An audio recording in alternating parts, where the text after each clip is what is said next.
This is interesting, though. When you talk about real bravery, here is One America Network. Apparently, they didn't get the cease and desist order from Smart Tech and Dominion because they went on Clay Clark, who was Entrepreneur of the Year. Who gave him that? Himself. He paid for an award. He called it that. This is the way that they are going to place Newsmax, right?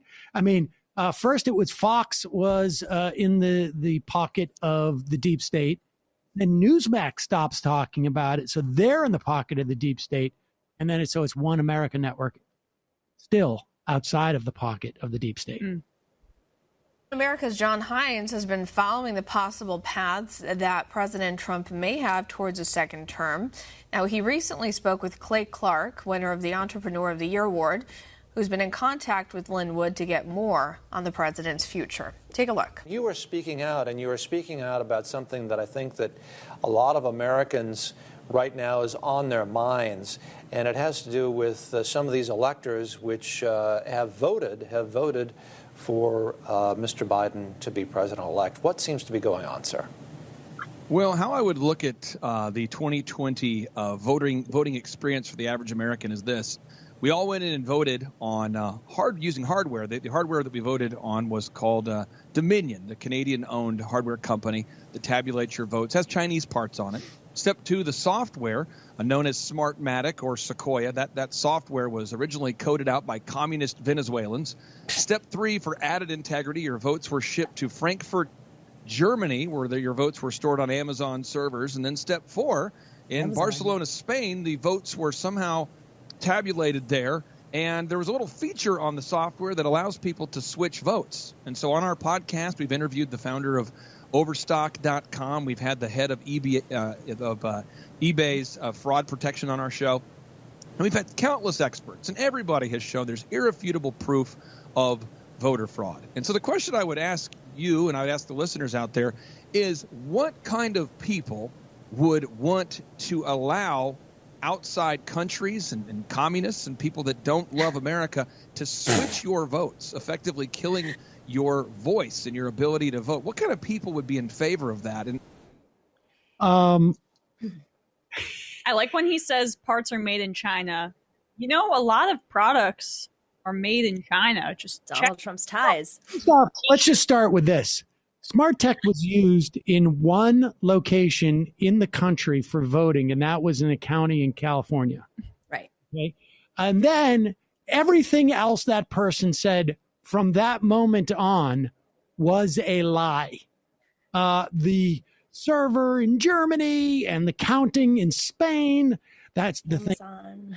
They should not have put little notations in Spanish in the with the theta too. That's what gave it away. It was Castilian, yeah. No, it's if it were in North Korea though, it'd be completely fine. Like this is.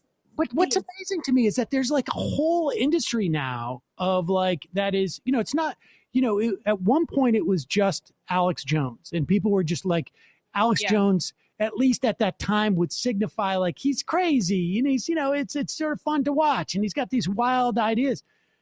But this is just slowly creeping in and it's only receding because of that lawsuit. I mean, this is a guy who's going on there, has every trappings of someone who is, legit-ish and just telling bald face lies, total lies. And I think, Sam, but this is kind of like, I think that's why the person who shall not be named, why it's so powerful what happened in terms of the lies that were spread is that there is a real conscious effort, as we know on this show, as anybody on YouTube on the left knows, to normalize this. It used to be Alex Jones, who's absolutely effing crazy, and Milo, who's crazy.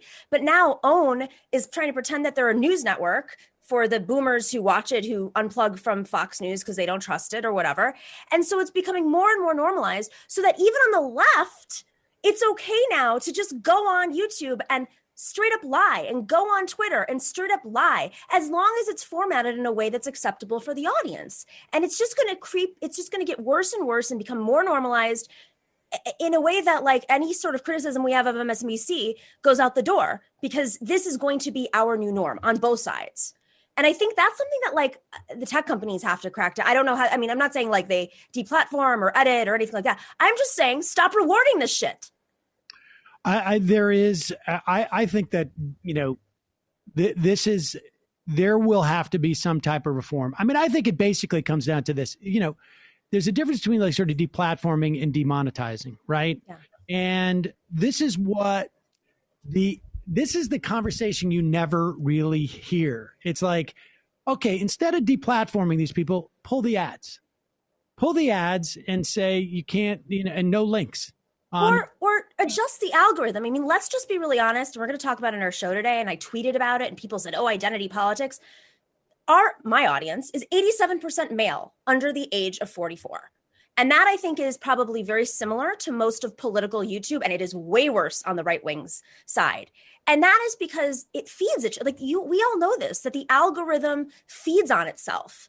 And so you're not just propping up these people that are tapping into anger and insecurity and rage, but you're also pushing out voices like, so we all have to sit here, the reasonable ones, to kind of like break the algorithm.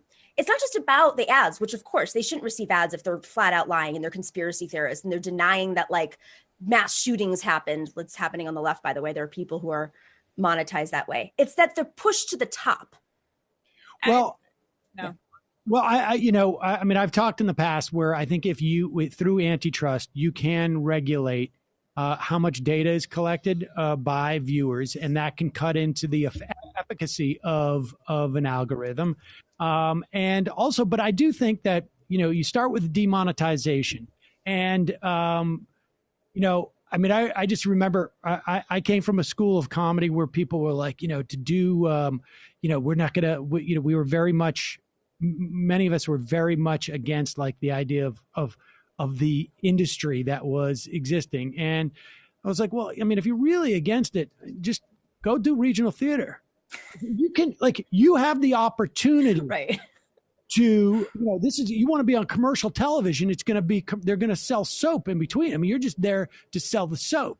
And the bottom line is, I think that like, if people were demonetized on these platforms, there would be a lot less incentive to produce this type of content. And that's just the reality of it. Yeah. And that's where I would start, because then you're not inhibiting anybody's free speech, and you're just basically saying like, okay, we're not going to put, but there's a hesitancy for Google and Facebook to do that because they're making a ton of money off it too. Well, I think that's why the antitrust is so important.